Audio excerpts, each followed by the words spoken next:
tambah kufur Pak. Inilah pribadi iblis. Jadi orang-orang yang iblisiyah ini, pewaris iblis, ngaji bukan nambah iman, nambah kufur. Ngaji bukan nambah rendah hati, nambah sombong. Apa kata si iblis waktu Nabi Adam masih hidup? Ana khairum minhu. Aneh kan lebih baik dari dia. Jadi kalau kita berani nih ngomong, Bapak mau ahlus sunnah, mau nggak ahlus sunnah? Bapak nih udah ngaku ahlus sunnah, terus merasa lebih baik daripada orang yang nyala-nyalain. Iblis juga itu. Jadi kita nggak boleh merasa itu meskipun kita benar. Ini yang dimaksud oleh Nabi. Siapa yang berdebat meskipun dia tahu dia benar, dia tinggalkan perdebatannya, Allah taruh dia di tengah-tengah surga, wasatil jannah. Tapi dia tahu dia benar, orang ngajak debat dia nggak mau debat. Kalau tadi udah debat duluan, maka Allah taruh dia di tempat paling tinggi, yaitu Firdaus. Kenapa? Karena debat itu adalah karakter iblis yang jahil kepada Allah. Dia memandang Nabi Muhammad Adam, tapi dia tidak kenal nur yang ada di wajah Nabi Adam. Nur apa itu? Nur Muhammad. Tiupan Allahu Ahad itu ada di wajah Nabi Adam. Iblis gak bisa lihat itu alim atau jahil. Yang ini gak akan bisa ditembus oleh iblis Pak. Iblis minta izin kepada Allah. Ya Allah, tolong izinkan aku mengakses kolbunya manusia. Apa kata Allah? Enggak diizinkan ente. Tapi ente punya cara. Tidak langsung. Caranya apa?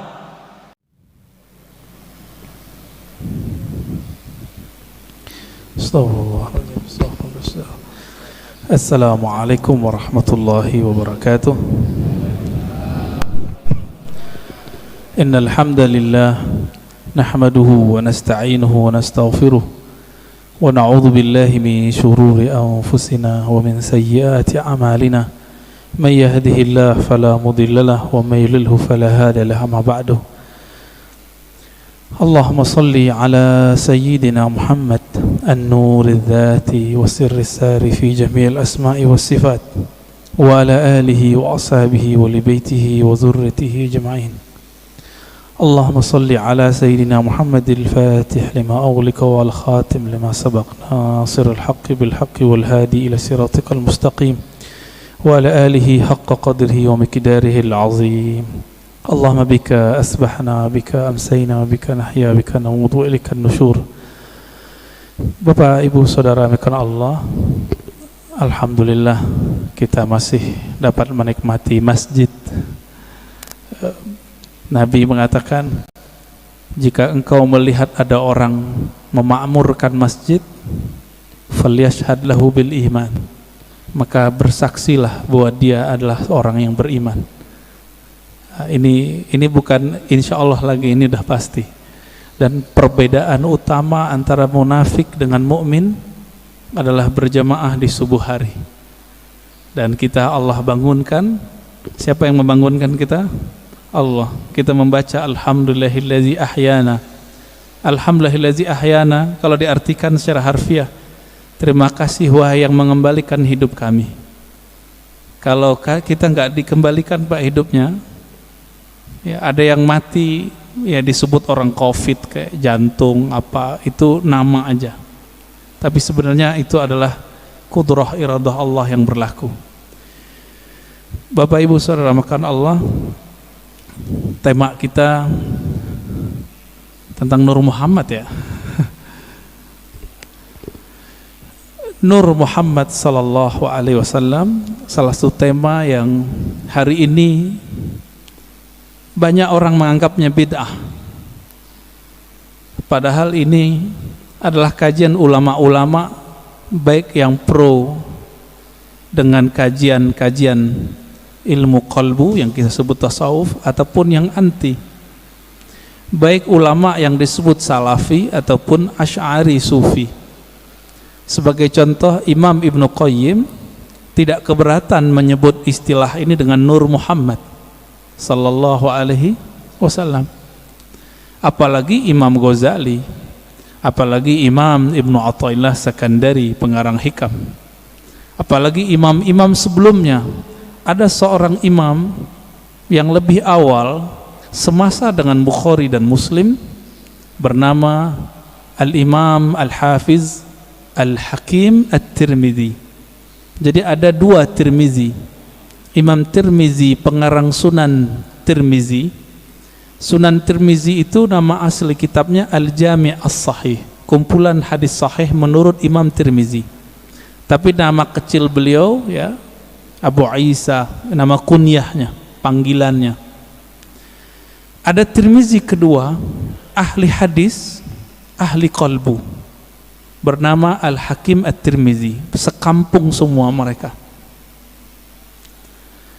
Beliaulah yang mengemukakan istilah ini di kalangan ahli hadis, istilah Nur Muhammad sallallahu alaihi wasallam.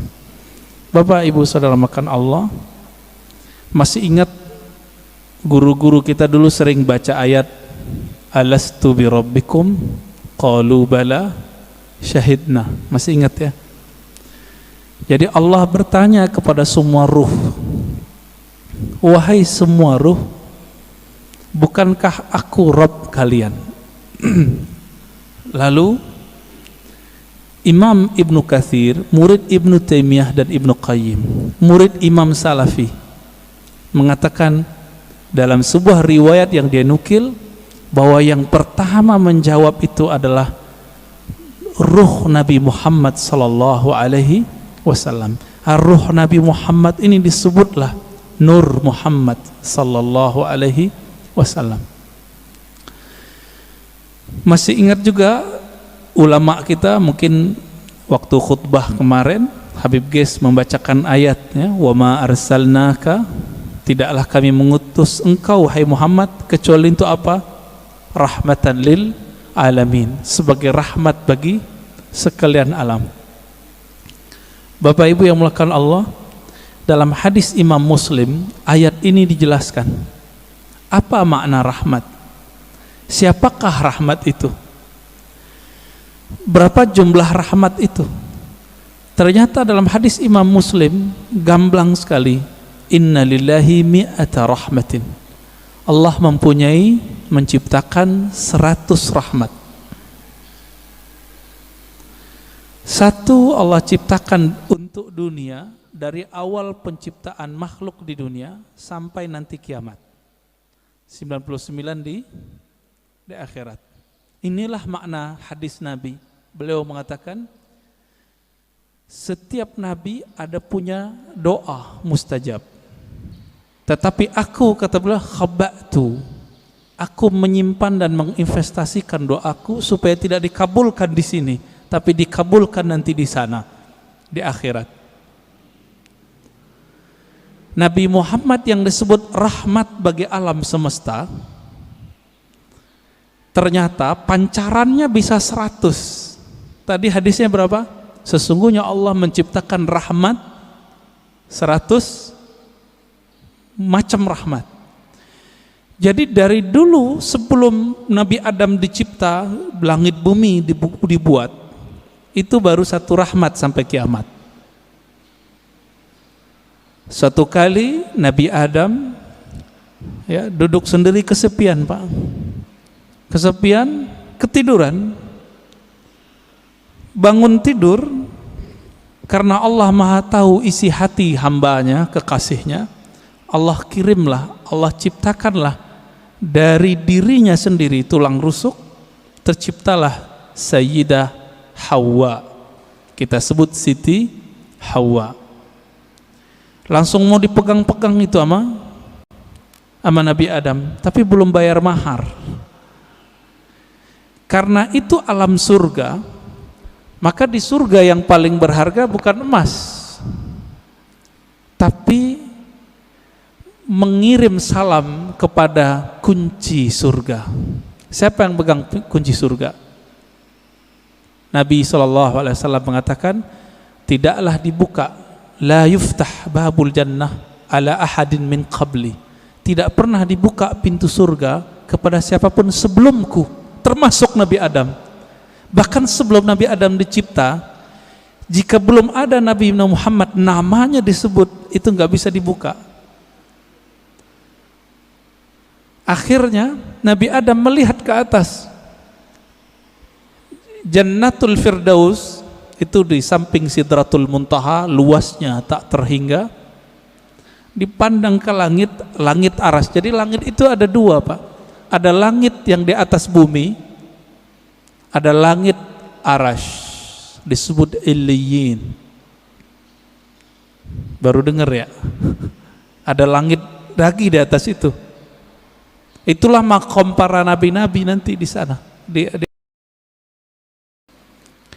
Ketika Nabi Adam memandang ke aras, terlihatlah di singgasana aras itu. Jadi aras itu artinya singgasana, istana.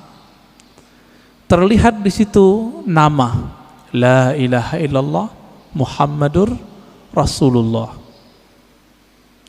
Maka Nabi Adam ketika ditanya oleh Allah, mana maharmu wahai Adam? Beliau bersalawat kepada yang ada namanya, Allahumma salli ala Muhammad, atau di riwayat lain sallallahu ala Ahmad. Allahumma salli ala Ahmad, karena belum lahir fisiknya disebut Ahmad. Lalu dikatakan dalam riwayat Imam Tirmizi, Imam Al-Hakim ya, Imam Al-Hakim An-Naisaburi dalam kitabnya Al-Musadrak, dan menurut beliau hadis ini sahih. Apa kata beliau? Allah bertanya kepada Nabi Adam, sedangkan Allah tanpa nanya sebenarnya sudah tahu. Ini hanya dialog antara hamba dengan Allah Subhanahu wa taala. Apa kata Allah? Hei Adam, kenapa kamu bisa bersalawat kepada Muhammad? Kamu tahu dari mana Muhammad? Jawaban Nabi Adam, ya Rabb, ketika aku memandang ke langit arasmu, aku memandang di situ ada nama Muhammad setelah namamu. Maka aku pastikan, aku yakini pasti itu orang lebih mulia dariku. Lalu aku bersolawat kepadanya. Jadi lebih tua Nabi Adam atau Nabi Muhammad? Kira-kira lebih tua mana, Pak?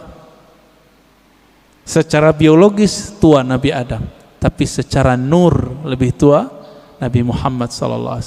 Lalu Allah mengatakan, laula Muhammad ma khalaqtuka ya Adam. Kalau bukan karena Muhammad itu wahai Adam, aku tidak pernah ciptakan engkau. Inilah makna karena Nabi Muhammad, Nabi Adam dapat rahmat.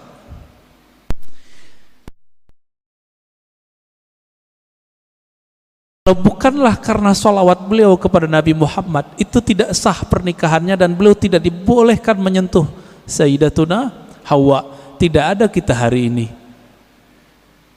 Jadi faham kenapa kita harus salawat, Bapak Ibu? Kalau kita faham ini, nggak mungkin salawat dikit, pasti salawatnya banyak. Berapa Pak salawatnya tiap hari, Pak? 5 kali gitu ya, 5 waktu. Ya itu mah pelit itu.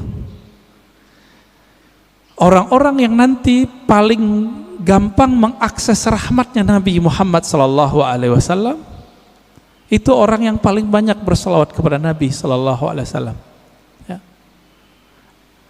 Jadi Nabi mengatakan, orang yang paling dekat kepadaku aksarukum salatan alayya, yang paling banyak menyampaikan salam dan salawat kepadaku. Itu sebabnya ulama kita, guru-guru kita yang saleh, wali-wali Allah mulia, itu kalau salat tiap hari ada yang 313 minimal. Sallallahu ala Muhammad, sallallahu ala Muhammad. Ada yang 500, ada yang 700, ada yang 1000. Itu bukan pembatasan. Ini mereka mendisiplinkan dirinya sendiri, minimal aku zikir sekian. Ada yang berzikir 10.000, membaca salawat setiap hari. Ada yang setiap nafas naik turunnya adalah salawat kepada Nabi sallallahu alaihi wasallam. Pantas nggak? Justru lebih pantas, lebih banyak dari itu. Kenapa? Darah ini mengalir itu karena ada salawat kepada Nabi Muhammad sallallahu alaihi wasallam. Bahkan kita mundur lagi. Satu kali Nabi sallallahu alaihi wasallam menyebutkan dalam hadis Imam Al-Hakim At-Tirmizi, Ketika orang menganggap Adamlah orang pertama, maka Nabi tegur orang-orang itu dengan hadis yang diringkas oleh Imam Al-Hakim At-Tirmizi dan Imam Al-Hakim, kemudian juga Imam Abu Nuaim dan lain-lain ya. Yang riwayat ini kita pakai riwayat Al-Hakim An-Naisaburi, bukan At-Tirmizi. Apa kata beliau? Nabi SAW bersabda, kuntu nabiyyan wa Adam baina ma'in wa tin. Aku telah diangkat menjadi nabi, sedangkan Adam belum tercipta, masih tanah dan air. Bisa kebayang Pak? Berarti Nabi Muhammad SAW sudah jadi nabi, alam semesta belum dicipta. Beliaulah alam pertama yang dicipta. Oleh karena itu dalam kalam-kalam ilhami yang didapat oleh ulama-ulama kita, ada dialog Allah Subhanahu wa taala dengan dirinya. Beberapa ulama mengatakan ini hadis. Saya teliti, ini bukan hadis yang bersambung. Ini hanya kalam-kalam ilhami. Apa kata Allah Ta'ala? Kuntu kanzan makhfiyan. Aku adalah perbendaharaan yang tersembunyi, yang disebut dalam hadis Bukhari, kanallahu wala syai'a ma'ah. Allah ada, tiada satu pun bersamanya. Rahasia, sangat rahasia. Lalu Allah mengatakan fa ahbabtu an u'rafa. Lalu aku ingin dikenal, aku cinta dikenal. Jadi yang boleh narsis itu cuma Allah. Yang boleh suka popularitas itu cuma Allah. Karena Allah punya rahasia disebut kanz, kanzan makhfiyan. Aku ingin dikenal, fa khalaqtul khalqa. Aku ciptakanlah makhluk. Siapa makhluk pertama? Allah ciptakanlah apa yang kita sebut dengan tiupan pertamanya. Allah meniup. Ini jangan salah faham. Ini contoh ayatnya. Fanafakhtu fihi min ruhi. Aku tiupkan dari rohku. Allah menyebut zatnya, rohnya. Maka Allah menamakan zatnya dengan roh, ruh. Hembusannya itu menjadilah apa yang kita sebut sekarang dengan Nur Muhammad sallallahu alaihi wasallam. Tapi sebelum Nur Muhammad, Allah itu mengenalkan dirinya bahwa dialah Ahad. Qul huwallahu ahad. Jadi hadis kalam ilhami tadi semuanya ada di surat Al-Ikhlas ketika Allah mengatakan Qul huwa. Kenapa bukan Allah dulu tapi huwa dulu? Dalam tradisi bahasa Arab, kata yang zahir mesti lebih awal daripada kata ganti. Huwa artinya dia. Apa arti dia? Ini kata ganti. Allah nama yang zahir. Oleh karena itu Imam Abdul Qahir Al-Baghdadi, Imam Ahlus Sunnah mengatakan, kalau ayat ini dimulai dari huwa, bukan Allah, seperti ayat kursi Allahu la ilaha illa hu, berarti huwa itu bukan nama ganti. Huwa itu adalah nama asli Allah Subhanahu wa ta'ala. Disebut nama zahir juga Pak, nama yang nyata. Huwa itu bahasa Arab artinya dia. Bapak kalau sebut dia dalam bahasa kita, maknanya mirip dalam bahasa Arab. Saya bilang dia, orangnya tampak enggak oleh mata? Ya. Tadi saya ngobrol sama beliau nih. Kita cerita tentang Habib Qais, beliau khutbah. Kelihatan enggak sekarang orangnya? Enggak, berarti tidak terlihat oleh fisik. Maksud dari kata dia, Allah itu tidak bisa dicapai oleh pandangan fisik, pendengaran fisik, semua yang berkaitan dengan indrawi. Itulah makna huwa. Oleh karena itu ulama kita yang ahli qalbu sepakat huwa nama Allah. Jadi jangan heran nanti ketemu kiai-kiai Betawi lama, kiai-kiai Banten, kiai-kiai Jawa lama, kiai-kiai Sumatera, mereka berzikir hu Allah. Ya, hu itu surat Al-Ikhlas itu, Pak. Bukan bid'ah, diambil ayat itu huwallah. Bid'ah enggak tuh? Ngambil dari surah Al-Ikhlas kok. Ya, kalau ada sahabat kita yang mengatakan bid'ah, mungkin pensyarahan ini belum sampai kepada beliau. Kitab-kitab mengenai ini banyak. Al-Ibda, ya, fi Madaril Ibtida, itu menjelaskan perdebatan ulama tentang zikir hu boleh atau tidak.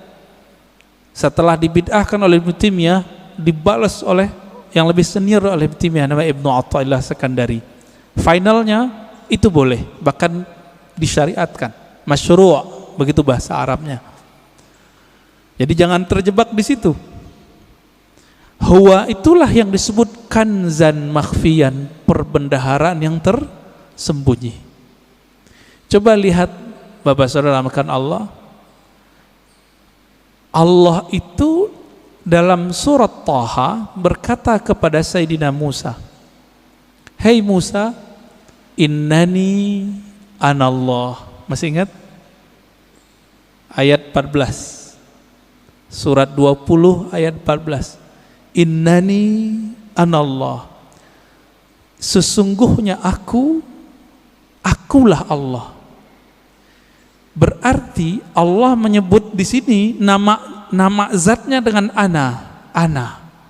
Sesungguhnya akulah Allah. Maka Nabi Musa diperkenalkan oleh Allah dengan nama yang baru, Allah. Itu sebabnya orang-orang Yahudi memanggil Allah itu dengan panggilan El. Allah itu bahasa Arab, Pak. Dalam bahasa Ibrani, El. Siapa yang menjelaskan ini? Ada tokoh orientalis dari Australia, tetangga kita. Namanya Arthur Jeffrey. Bisa 19 bahasa, Pak. Tapi sampai mati dia nggak percaya Quran dari Allah. Meneliti Quran, meneliti hadis, tapi nggak percaya bahwa Al-Quran dari Allah. Emang hidayah itu nggak masuk ke akal, hidayah itu masuk ke kolbu. Jadi kalau Bapak ngaji diakal-akali, itu dalam pikirannya nolak terus tuh apa yang saya katakan dari awal sampai sekarang. Maka kalau ngaji, jadikan akal itu tunduk kepada kolbu. Kolbu itu mainnya dengan rasa. Rasa yang dipakai oleh kolbu berbeda dengan rasionalitas yang dipakai oleh akal. Banyak ya. Teman kita nggak pernah merasakan khusyuk, dia bilang mustahil khusyuk. Dia nggak pernah coba, dia bilang nggak ada. Ya, sama kayak orang nggak menikah, nggak tahu nikmatnya malam pertama, dia bilang nggak ada tuh nikmatnya nikah. Mirip-mirip begitulah kira-kira. Bapak Ibu Saudara makan Allah. Jadi ketika disebut huwallah, huwa itu adalah perbendaharaan yang tersembunyi. Lalu Allah mengenalkan dirinya menjadi Allah. Nah, proses dari huwa ke Allah ini panjang.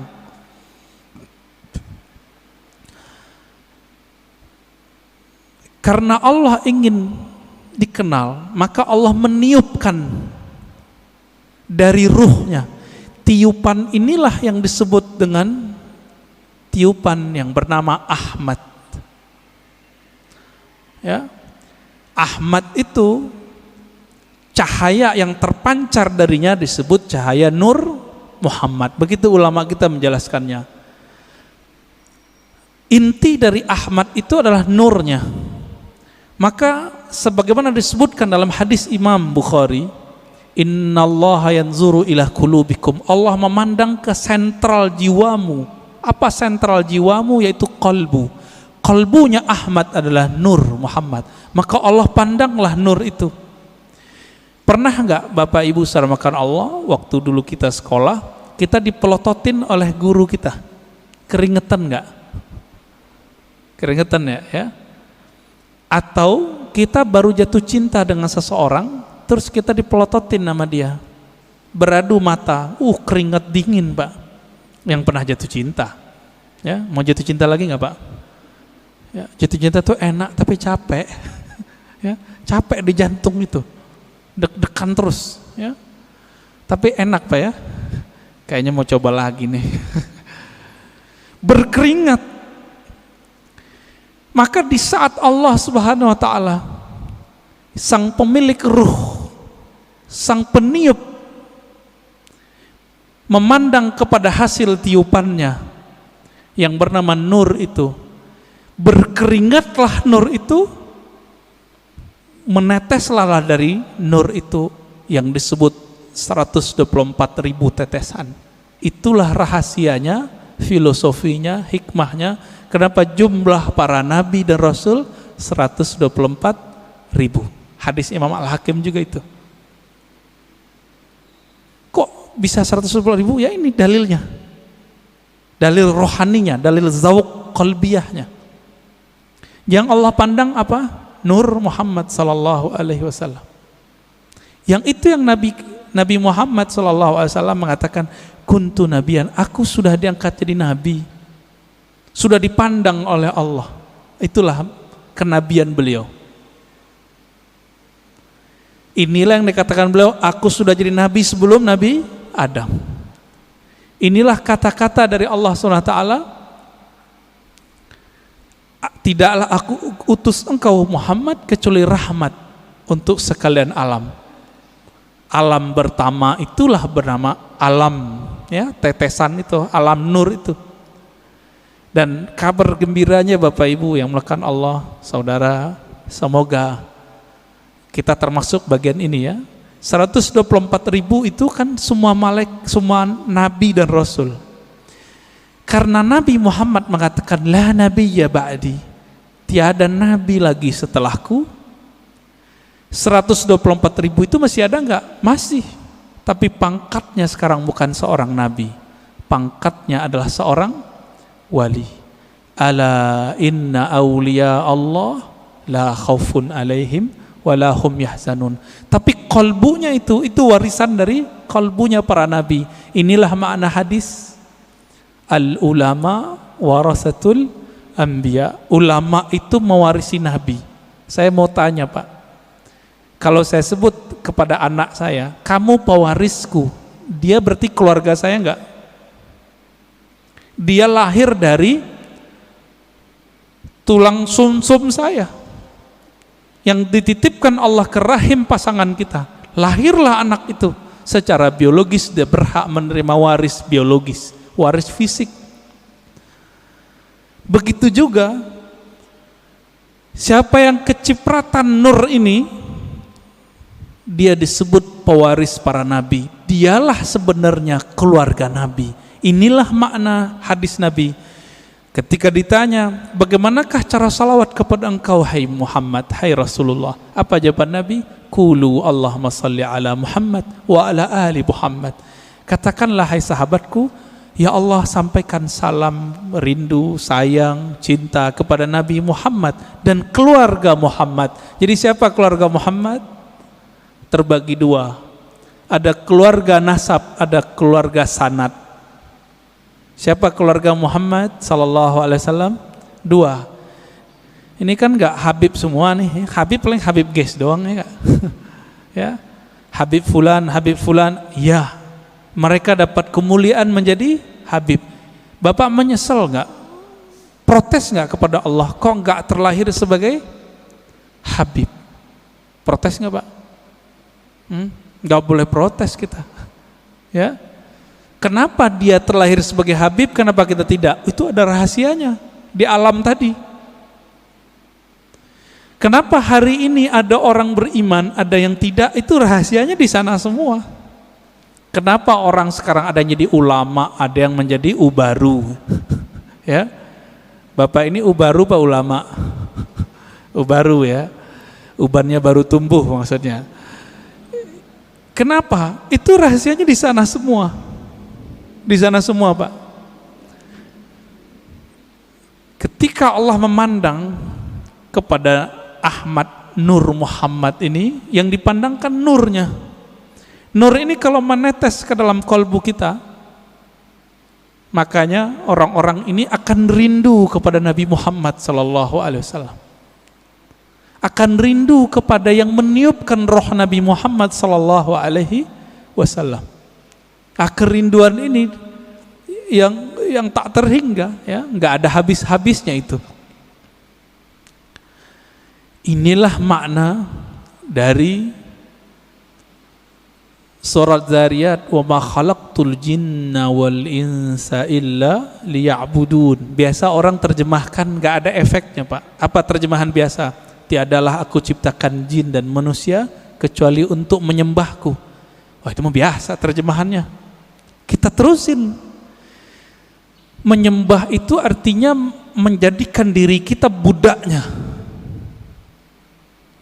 menjadikan diri kita manut kepadanya. Bapak, maukah mengikuti seseorang yang kita nggak kenal dia? Mau nggak? Mau nggak? Nggak mau. Kenapa kita nggak mau? Ya, gue nggak kenal, ngapain ikut, kan gitu. Yang saya ikuti, yang saya kenal bahwa dia mempunyai wibawa kepemimpinan, wibawa apa tertentu lah. Kalau nggak kenal, untuk apa? Maka makna liya'budun, tidak aku ciptakan jin dan manusia kecuali untuk menyembahku. Ibnu Abbas, ini saya sering sampaikan, mengatakan ya'budun artinya mengenal aku. Tidaklah aku ciptakan engkau jin dan manusia kecuali untuk mengenal aku. Orang kalau kenal Nabi Muhammad baru mencintai Nabi Muhammad. Orang kalau kenal Rabbu Muhammad, pencipta Nabi Muhammad, baru menyembah Allah Subhanahu wa ta'ala. Kita karena memandang kekasih kita, pasangan kita, kita jatuh cinta kepadanya, lalu kita siap bersamanya, kita siap menghabiskan apa yang kita punya untuknya. Ini nggak kenal Allah, pantas susah tahajud. Nggak kenal Allah, pantas susah baca Quran. Nggak kenal yang nurunin Quran, gimana menikmati surat cinta dari Allah? Setiap Allah mengatakan ya ayyuhallazina amanu, itu panggilan cinta, Pak. Hei orang-orang yang percaya kepadaku, itu panggilan cinta itu. Ini tanya nih bapak-bapak yang dulu belum ketemu handphone, jatuh cinta dulu, kirim surat sama kekasih. Gimana, Pak? Surat, baca suratnya gemetar nggak? Gemetar. Ibu-ibu tanya di belakang, dapat surat cinta pertama bisa nangis loh. Disimpan rapi-rapi di lemari. Kalau supaya nggak ketahuan sama orang tua, disimpan ya di bagian tertentu. Nggak bisa juga, kata Ustadz kita, disimpan di hati, Ustadz. Ya, begitu. Kalau kita bisa menghargai surat cinta dari kekasih fisik, kekasih biologis, sedemikian rupa, kenapa tidak bisa menghargai surat cinta ini melebihi itu? Ini kan aneh. Berarti nggak kenal kepada yang mengirim surat cinta. Karena tidak kenal, apa yang terjadi? Kita meremehkan surat itu. Bapak Ibu Saudara makan Allah, ini baru sekelumit kita cerita tentang Nur Muhammad sallallahu alaihi wasallam. Nah, Bapak itu dapat tuh pancarannya, makanya bisa sholat subuh di sini, mau bangun, dapat kepercik, Pak. Cuma kepercik bagian keberapa saya nggak tahu. Itu yang ahli Nabi Muhammad dan pewaris Nabi Muhammad yang paling utuh, yang disebut Al-Imam Al-Mahdi. Hanya beliau berdua lah yang mengerti. Ini nih kita pancaran keberapa ini? Kalau emang ada, kalau enggak zombie, Pak. Zombie, Bapak tahu zombie? Nah, ini yang disebut Khawarij di zaman Rasulullah. Dia sholat sama kita tapi ganasnya bukan main, ya. Beda sama dia kafir, ya. Beda dengan amalannya musyrik. berpakaian agama, tapi Nabi mengatakan Al-Quran yang dia baca tidak tembus sampai ke dadanya, nggak dapat nur deh, nggak dapat nur. Maka dulu guru kita mengatakan orang-orang yang nggak dapat nur ini la naura fi wajhi, di wajahnya tidak ada ketenangan. Maka inilah, ini penutup untuk pengantar dari Nur Muhammad sallallahu alaihi wasallam. Nabi berdoa.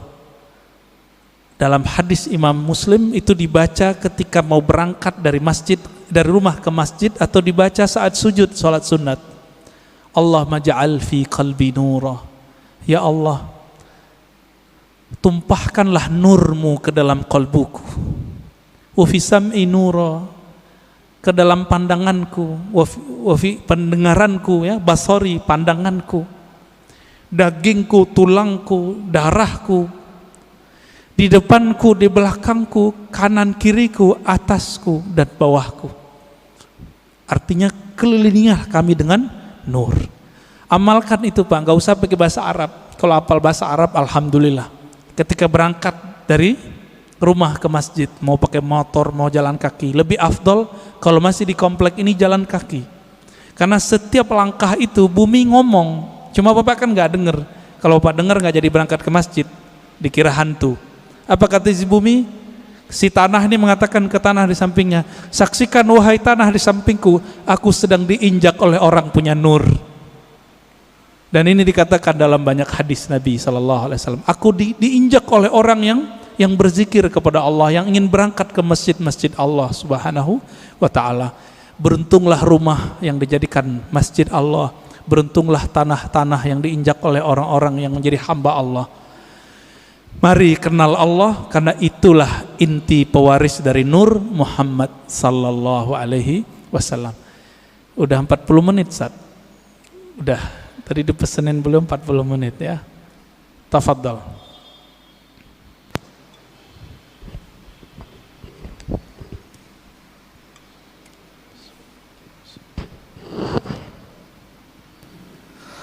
Alhamdulillahirabbil alamin.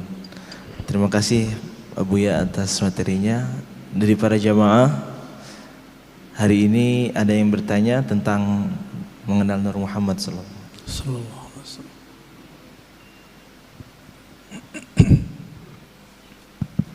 Bismillahirrahmanirrahim. Assalamualaikum warahmatullahi wabarakatuh. Waalaikumsalam warahmatullahi wabarakatuh. Makasih Buya. Dalam. Alhamdulillah. Cukup dalam, Ustaz. Alhamdulillah. Ini kajian seperti ini menurut hemat saya jarang, Ustaz ya. Alhamdulillah. Ini juga Ustaz juga, saya barusan bicara sama dia, memang kalau dakwah itu macam-macam, Ustaz ya. Ada penyemangat, nah, macam Buya ini kan dalam nih. Menurut saya ya itu tadi Buya katakan tadi, orang yang suka mengkafir-kafirkan, membid'ahkan itu kan banyak ya. Di sini juga ada, Ustaz. Tuh, korban ya. Di sini ada, Ustaz. Enggak, ini saya hanya nyampaikan. Di sini ada, Ustaz. Yeah. Sebenarnya kalau kalimat kurban, iya juga sih. Iya juga sih, Ustaz. Iya, iya. Cuman tadi yang Buya katakan tadi, apa ya? Ya kita kan sebagai pemeluk agama, kita kan harus menerima aja, Ustaz. Jangan penuh emosi kan. Karena kadang-kadang kalau kita balas lagi kan kurang baik. Yeah. Ya apalagi ya, seperti saya kan orang sudah berumur juga, Ustaz ya. Jadi ya cukuplah mengangguk-angguk kepala. Yang penting satu Ibu ya, ilmu yang saya dapatkan itu bertambah terus setiap hari. Pertanyaan saya, Ustaz, Pak Buya, yang saya katakan ini tadi, orang-orang yang suka membid'ahkan itu, tapi saya lihat jarang melihat mengaji, tapi nggak tahu lah ya, mungkin bisa aja dia di Google dan lain sebagainya. Pertanyaan saya ini, orang yang selalu melihat Google itu, dia ambilnya dari si sumbernya dari situ aja. Terus kadang-kadang berargumen di WA. Ya. Ini seperti apa, Bu ya? Ya. Itu aja mungkin. Terima kasih. Assalamualaikum warahmatullahi wabarakatuh. Assalamualaikum warahmatullahi wabarakatuh. orang yang tidak berguru langsung kepada ahlinya tidak mendapatkan satu benefit rohani yang disebut dalam hadis Abu Dawud. Apa kata Nabi? Nadrallahu mra'an, Allah beri nadrah. Nadrah ini nama lain dari nawwara. Allah beri cahaya yang memancar di wajah. Nadrallahu mra'an, Allah akan pancarkan cahaya lewat wajah seseorang sami'a maqalati, yang mau berguru langsung mendengarkan hadisku.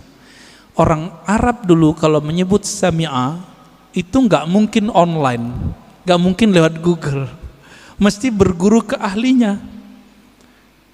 Nggak mungkin. Kenapa? Dulu disebut sama pasti hadir. Itu sebabnya Imam Syafi'i dulu tidak terima persaksian orang yang hadir di konser-konser musik yang musiknya ada kefasikan, ada penampilan orang buka aurat, ya, bukan lagunya sebenarnya oleh Imam Syafi'i. Kenapa? Sami'ah, begitu kalimatnya, karena dia hadir mendengar itu dulu nggak mungkin lewat MP3. Jadi dulu orang mendengarkan musik, melihat para seniman-seniman musik itu dulu, dia sudah bermaksiat lahir batin. Bapak masih ingat kalau yang pernah ke Mesir, di Mesir itu ada tari perut, kebuka, ditonton itu Pak. Imam Syafi'i mengatakan orang yang nonton begitu gak diterima persaksiannya. Kalimat bahasa Arabnya sami'ah, karena sami'ah artinya dulu pasti offline, pasti ketemu langsung, tatap muka. Itu sebabnya juga ya dalam hadis ini orang yang tidak mendengar langsung, nggak ada nur Pak di wajahnya. Lihat aja, nggak ada nadrah, nggak ada nadrah. Semakin dia tambah ilmu itu masuknya ke otak. Otak ini bekerja dengan akal, sedangkan hidayah masuk ke kolbu. Beda tuh. Siapa yang mengatakan ini? Imam ahli hadis, ahli kolbu, Imam Abu Hafs As-Surawardi dalam kitab Awariful Ma'arif. Makanya banyak orang berilmu belum tentu dia punya hidayah di kolbunya. Kalau itu yang terjadi, tambah ilmu tambah sombong. Jadi kalau dengerin kajian di YouTube, di TV-TV online, TV-TV satelit, apa yang terjadi? Wah, ini bahan nyalahin orang masjid nih. Setiap kali ngaji, wah ini bahan nih, ini bahan.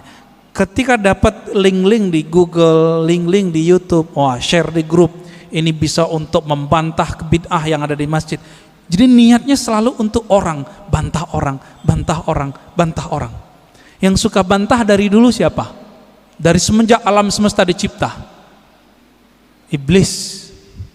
Ya, yang suka bantah itu iblis Pak.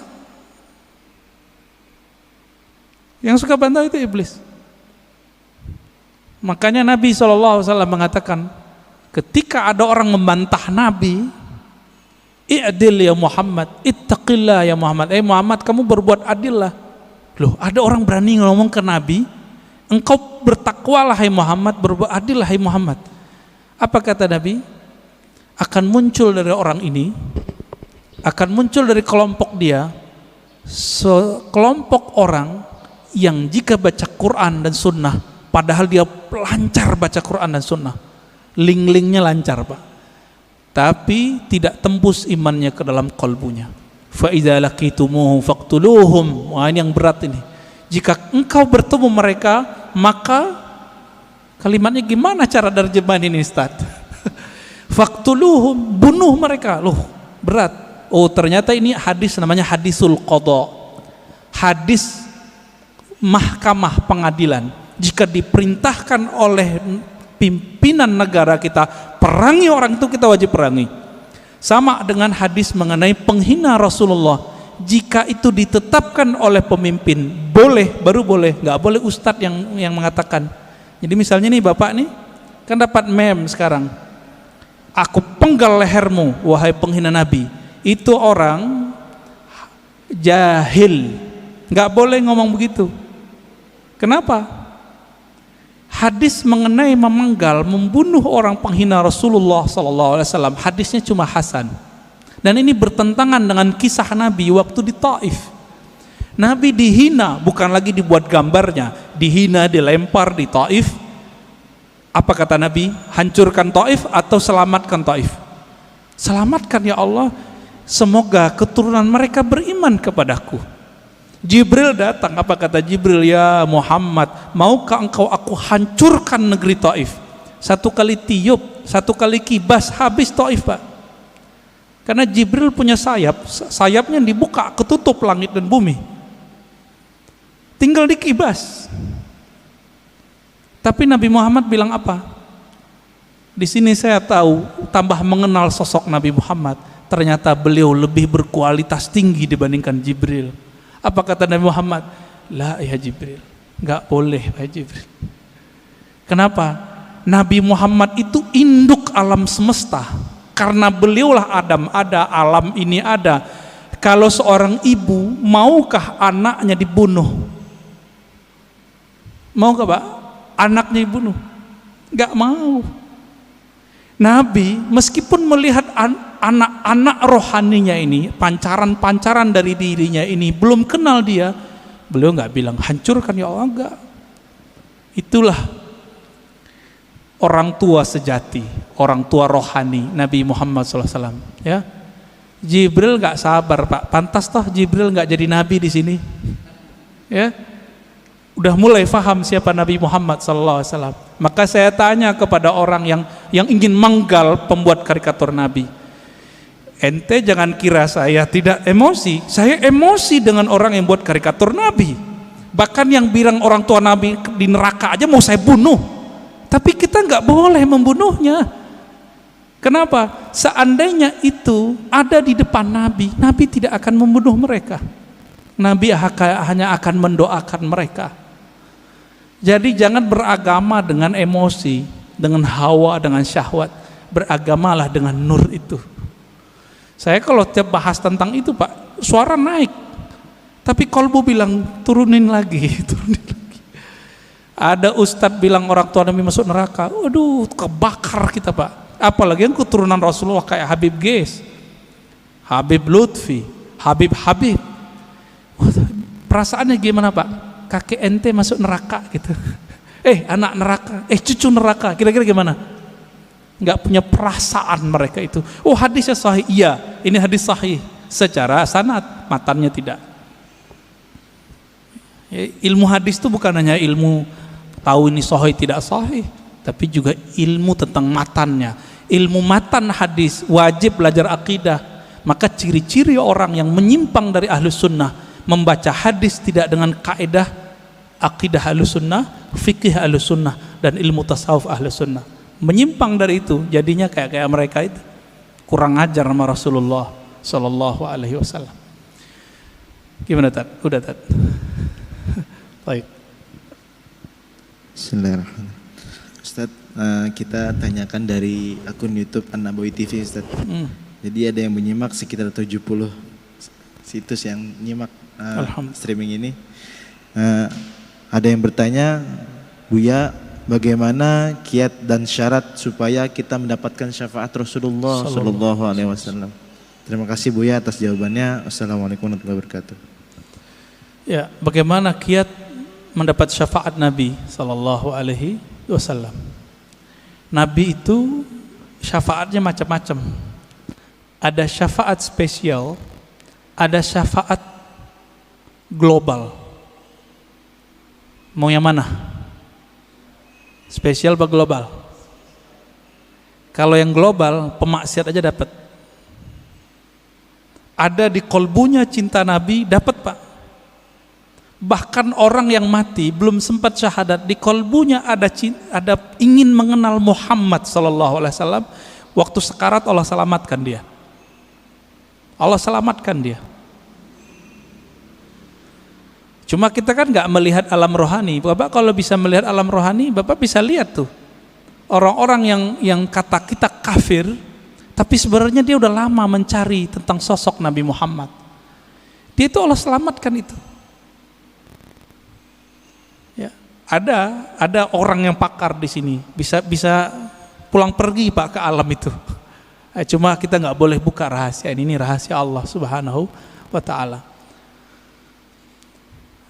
Itu syafaat yang global. Apa kata Nabi? Syafaati li ahlil kabair min ummati. Hadis ini sahih. Pertolonganku juga didapatkan oleh orang-orang yang bermaksiat, bahkan kabair, dosa terbesar. Sebutkan dosa paling besar Pak di dunia selain syirik, dia dapat. Jadi kalau dosa aja bisa, apalagi cuma beda faham sama kawan, cuma karena beda faham hilang rahmat Allah bagi kita, ya, langsung jadi ahli nar karena cuma bid'ah.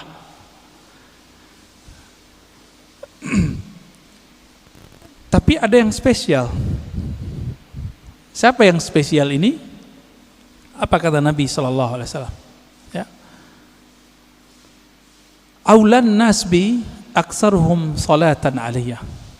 Orang yang paling spesial nanti di sampingku, yang aku cari mereka nanti adalah mereka-mereka yang paling banyak menyampaikan salam dan salawat kepadaku. Tadi saya sudah sampaikan Pak, salawat dan salam itu mesti kenal dulu, baru berasa, baru Pak kecanduan. Kalau kita udah senang sama seseorang, kita telepon terus kita tanya kabarnya. Ya, itu dia. Maka bersolawatlah kepadanya. A'rif nabiyyak summa salli wa sallim alaih. Kenali nabimu, lalu salawat dan salamlah kepadanya. Itulah hakikat daripada mengikuti Nabi sallallahu alaihi wasallam. Pasti banyak. Dan ini jaminannya Rasulullah, bukan Ar-Razi, ya. Kalau saya nggak bisa menjamin, tapi kita punya sanad kepada sang penjamin. Nabi mengatakan kullu sanadin in qata'a ila sanadi. Semua sanad terputus kecuali sanadku. Dan ini jaminan Nabi sallallahu alaihi wasallam. Ya, tafadhal. Kalau syaratnya apa Ustaz? Syarat kan tadi ada kiat dan syarat. Kalau syaratnya Nabi mengatakan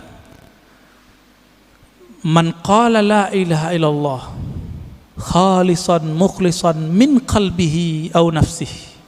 Siapa yang mengatakan la ilaha illallah dengan khalis itu membuang selain Allah dari kalbunya, itu dia. Ini yang disebut min qalbihi, syaratnya dari kalbu. Di riwayat Imam Al-Hakim dia katakan, ya, yusaddiq qalbuhu ala lisanihi wa lisanuhu ala qalbihi.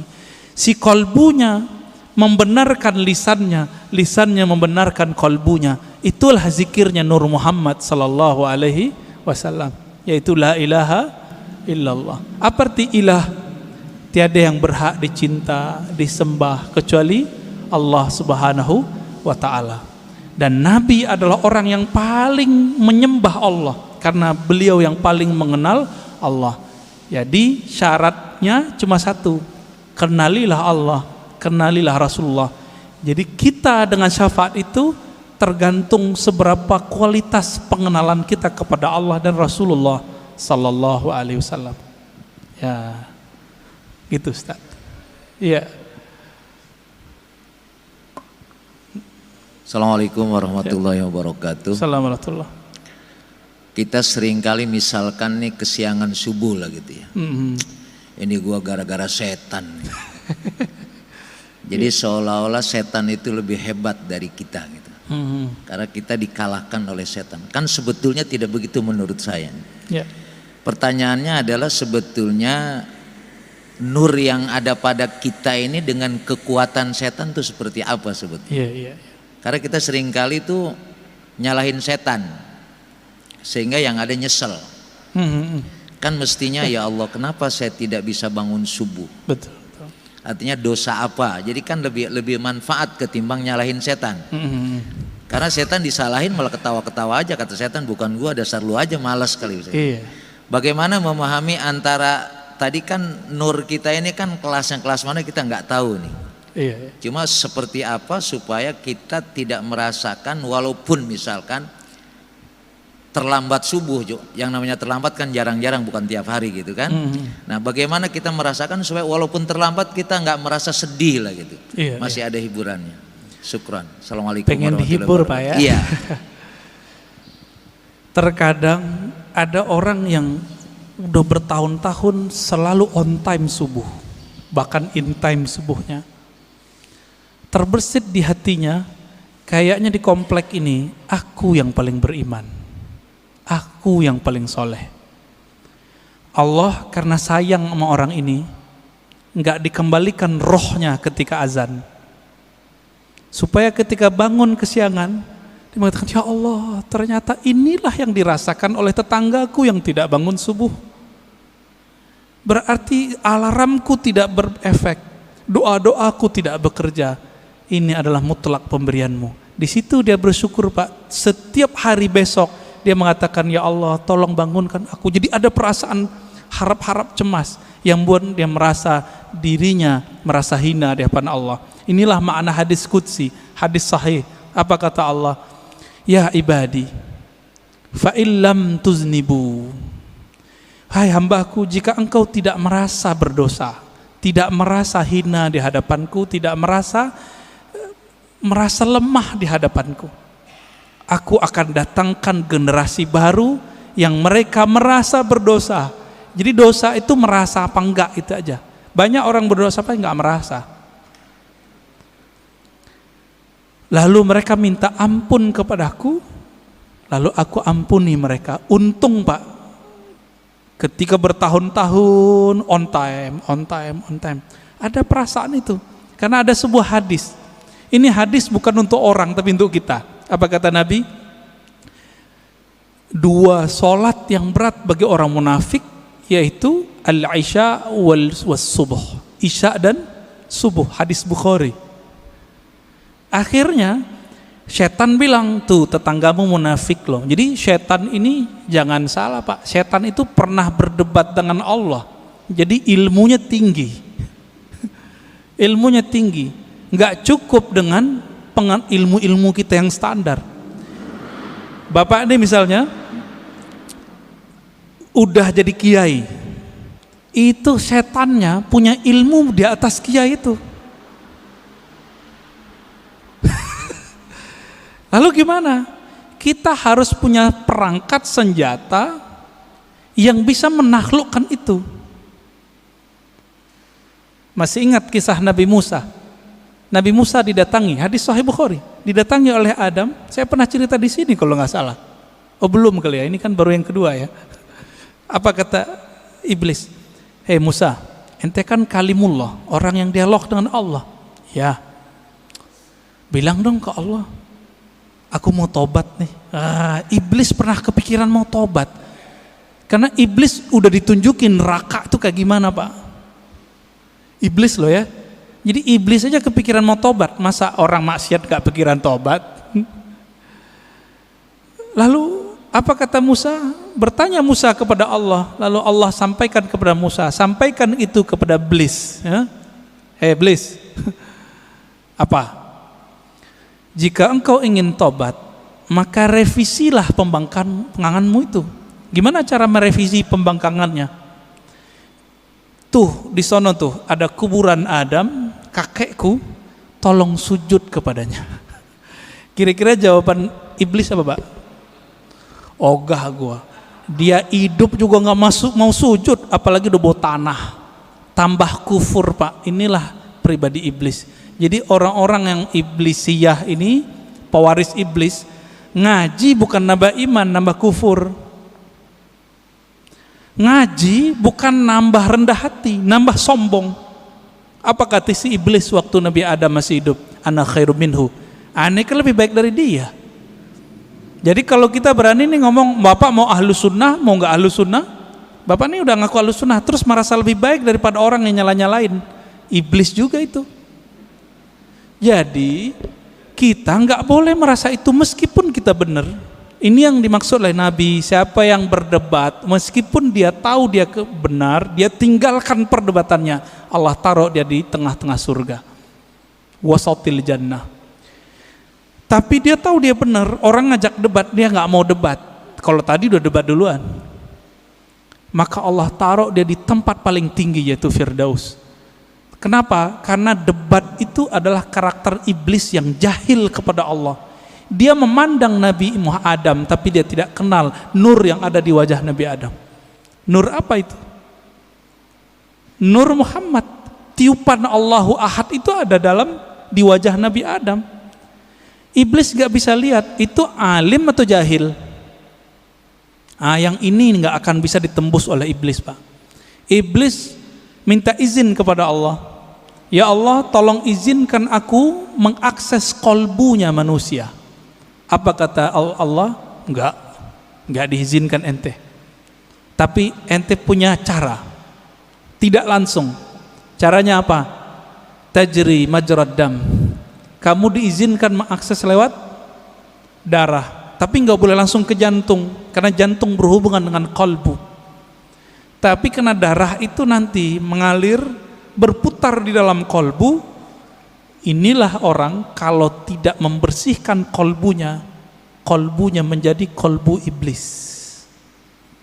Itulah yang nanti kalau dibiarkan Pak pribadi ini merasa lebih, nanti lama-lama dia berani nyalain orang, bahkan bunuh orang yang beda sama dia, bahkan ngebom orang yang beda faham sama dia. Nanti di akhir zaman, ini kan akhir zaman sudah, mereka akan menjadi tentara Dajjal. Inilah yang masuk dalam imajinasi para pembuat seniman-seniman itu, jadi zombie. Zombie itu adalah karakter dari atba'ud Dajjal. Nggak ada iman di kolbunya. Hati-hati Pak. Ya, maka pandanglah kolbu itu, bersihkan tiap hari. Jadi kalau mau istighfar nggak hanya istighfar zahir, istighfar kolbu. Kalau kita udah masuk istighfar kolbu, siapa aja ngomong kita dengerin, siapa yang ngajar kita dengerin, khotibnya nggak menarik tetap kita doain. Tapi kalau iblis bersarang di kolbu lewat darah itu, karena dia bisa menguasai darah di mata, dia akan bilang, khotib bodoh, gitu Pak. Mulai itu. Walaupun Bapak ini ahli sunnah aswaja katanya, kolbunya sudah jadi kolbu setan. Jadi jangan heran banyak nanti dai-dai yang katanya berpakaian aswaja ahli sunnah, tapi kolbunya sudah kolbu iblis. Apalagi yang bukan ahlus sunnah. Semoga Allah melindungi kolbu kita. Amin ya rabbal alamin. Ya. Khalas. Ya. Ya. Nggak tahu nih, terserah Pak Antum aja deh.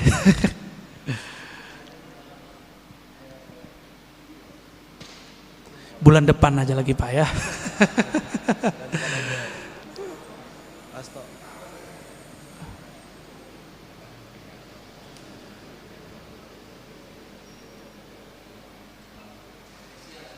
Taib. Ini ashabul yamin ini ya. Orang kanan saya Pak.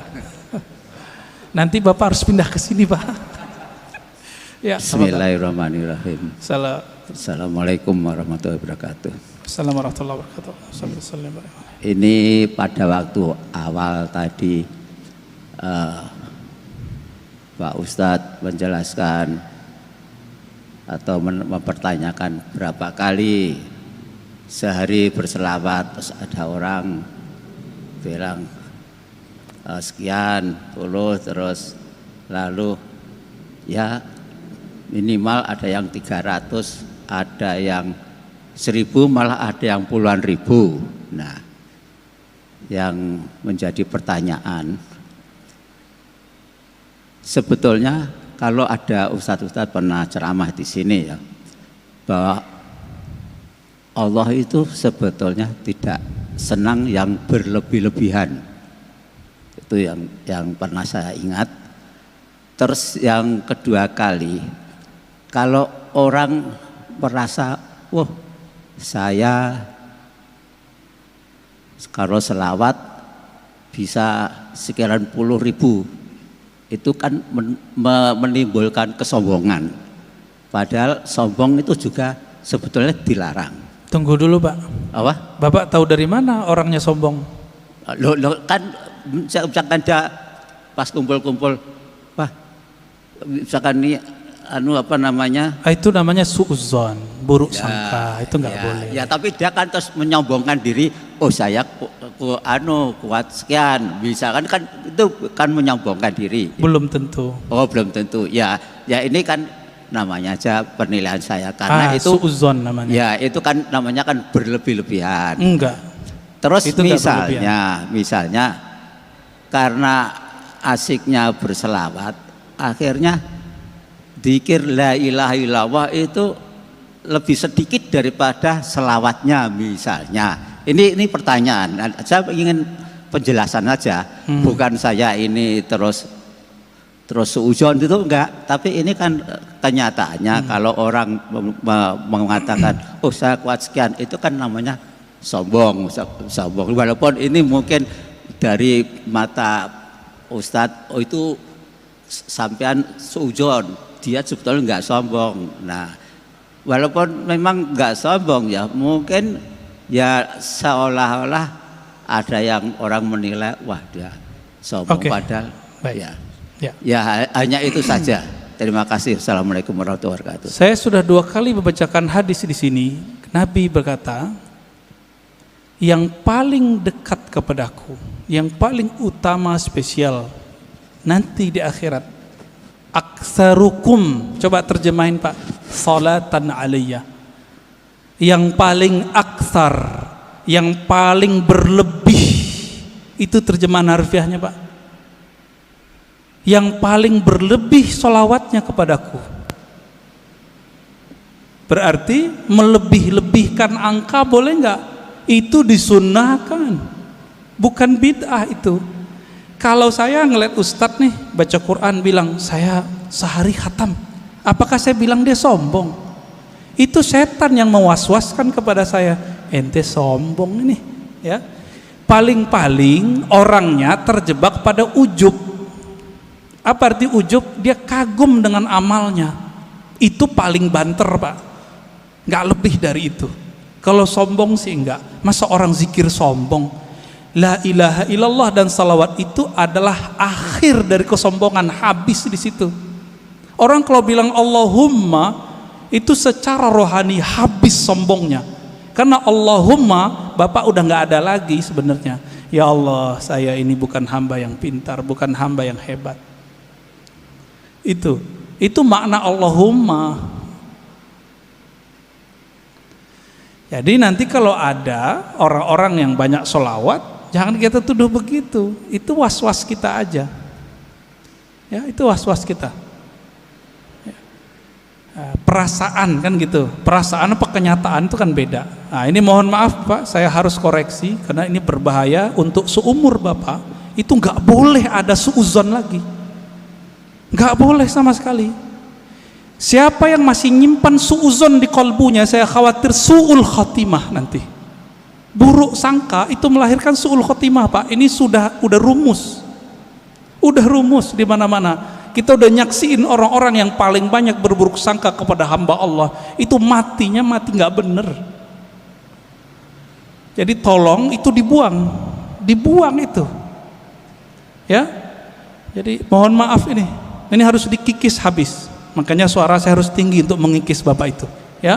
Semoga Bapak tambah rajin sholawat ya, saingin dia Pak. Nanti Bapak adukan itu ke Rasulullah, Rasulullah menurut saya ini berlebihan. Nanti dijawab Nabi Pak, aulakum, yang paling utama dari kamu adalah yang paling berlebihan itu sholawatnya kepadaku. Sampai datanglah Ubay bin Ka'ab kepada Nabi. Apa kata Ubay? Wahai Rasulullah, saya jadikan sholat kepada engkau cukup 1/4 ya. Apa kata Nabi? Ya boleh. Kalau setengah gimana? Boleh. Kalau 2/3 gimana? Bagus. Kalau semua bagaimana? Wah, top, hai Ubay. Apa kata Nabi? Apa kata si Ubay? Dengan demikian wahai Rasulullah, aj'al salati kullaha lak. Aku jadikan salawatmu untukmu semua. Maka amalannya Ubay yang hafiz Quran, setiap nafasnya adalah salawat kepada Nabi sallallahu alaihi wasallam. Berlebihan enggak sahabat Nabi ini? Abu Hurairah zikir 12.000 tiap hari, berlebihan enggak? Dan itu ditulis dalam kitab. Jika itu berlebihan, Abu Hurairah lah yang pertama berlebihan. Ali Zainal Abidin ya cucu Rasulullah SAW itu sholat 1000 rakaat tiap hari. Berlebihan gak itu? Ya. Utsman bin Affan sehari 8 khatam. Gimana ceritanya tuh? Kita coba sehari paling bisa 2 khatam. Utsman bisa 8 kali khatam. Kecepatan otaknya di atas rata-rata itu, Pak. Coba tanya sama hafiz Quran, dia paling mengerti masalah itu. Cuma hafiz Quran yang mengerti 8 khatam bisa sehari. Saya udah ketemu sama orang begitu, jadi bisa paham. Dibantah sama teman kita waktu itu, ente berlebihan, sama kayak Bapak ngomong tadi. Bukannya dalam hadis Nabi melarang mengkhatamkan Quran kurang dari 3 hari. Artinya sehari 10 juz, 10 juz, 10 juz, 30 juz. Ini kalau ngomong fikih jadi kenceng lagi nih ya. Itu pada ketawa tuh, Pak. Apa kata Nabi SAW? Tidak paham Al-Quran orang yang khatam kurang dari 3 hari. Itu Nabi lagi ngomong sama siapa? Abdullah bin Amr Abdul As, anak muda. Maksudnya ente nggak paham kalau baca lebih banyak dari 10 juz tiap hari, ente gitu. Nabi nggak ngomong ke Utsman. Lebih mulia Utsman atau Abdullah bin Amr? Saya mau tanya, Pak. Utsman. Jadi ketika Nabi ngomong tidak faham Quran orang yang mengkhatamkan kurang dari 3 hari, itu Nabi berarti nggak ngomong ke Utsman. Karena Utsman gak mungkin pelaku berlebihan, gak mungkin. Yang berlebihan yang haram itu adalah orang yang berlebihan dalam berdoa dan berlebihan dalam membelanjakan harta. Itu yang gak boleh. 2 itu aja, Pak. Adapun salawat, zikir dan Quran, Bapak mau lebih-lebihkan, Allah belum cukup dengan itu. Ya, jadi tolong hati-hati dalam meletakkan persepsi kita. Jangan ditaruh itu sebagai standar kebenaran. Mohon maaf teguran saya begini karena saya sayang Bapak. Ya, saya sayang Bapak dan saya nggak mau Bapak mati husnul khotimah. Karena Bapak sudah rajin sholat subuh. Saya doakan semoga yang hadir, terutama Bapak yang bertanya, tambah cinta Rasulullah, tambah banyak salawat kepada Rasulullah. Allahumma ja'alna minal muhibbin. Ya Allah, jadikan kami orang yang sangat cinta kepada Nabi. Allahumma ja'alna minal muqsirina bi salati ala nabiyyika. Ya Allah, jadikan kami orang yang paling banyak bersalawat kepada Nabimu sallallahu alaihi wasallam. Rabbana atina fid dunya hasanah wa fil akhirati hasanah wa qina adzabannar. Walhamdulillahi rabbil alamin. Sallallahu alaihi wasallam. Assalamualaikum warahmatullahi wabarakatuh. Waalaikumsalam warahmatullahi wabarakatuh. Buya, makasih banyak atas materinya Buya. Alhamdulillah kita di penghujung kajian. Marilah sama-sama kita tutup kajian ini dengan doa kifaratul majelis. Subhanakallahumma bihamdika asyhadu an la ilaha illa anta astaghfiruka wa atubu ilaih. Kurang lebihnya saya mohon maaf. Semoga ada manfaat. Wassalamualaikum warahmatullahi wabarakatuh.